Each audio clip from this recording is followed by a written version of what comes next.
sincere thank you and appreciation to ASPPB and to John Harnett, who is our registrar in Newfoundland and Labrador, to whom I'm apparently far too trusting because I don't question when he says, hey Jeannie, can you send me a copy of your CD? Okay. So I didn't even know that I had been nominated. I just out of the blue one day in the middle of a Zoom meeting was multitasking and learned that I had not only been nominated but had won this award. And like I say, I can't tell you how much it means to me. I am aware of how privileged I am to have a profession that I adore, and I am so incredibly passionate about it. And it's that passion that has really driven me to get involved at different levels and in different ways, because it is something that I think is so important to protect, but to advocate and to educate around it.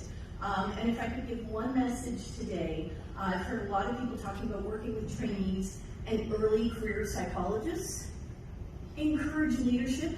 First of all, make sure they understand the perspective that the boards do a lot more than just make them pay money and threaten to take away your license. It is so important to gain the broader understanding at both the provincial and territorial level of what regulation means, but also nationally, and what is involved in your provincial or state associations, or APA or CPA.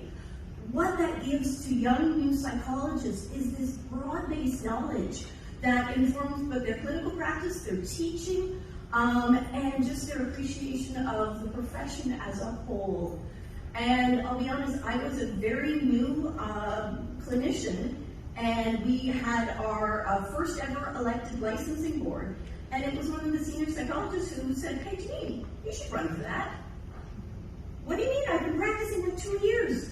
I'm not qualified for that. Reach out, encourage that leadership. If you see that spark in your trainees, if you see that spark in your early career individuals, encourage them to get involved. Push, because you know what? I don't know about you guys, but most of us coming fairly recently through the grad school process and the licensing process, I think at that point we're convinced we have no skills and we don't know anything, and we're just trying to figure out what we're doing on a day-to-day basis. But those are the ones that have the energy. Those are the ones that are going to move things forward. So please, whether, like I say, at whatever level or whatever type of involvement within the psychology community, please encourage that spark of leadership, because you never know where it's going to develop, and you never know what might come from it. So thank you all very much.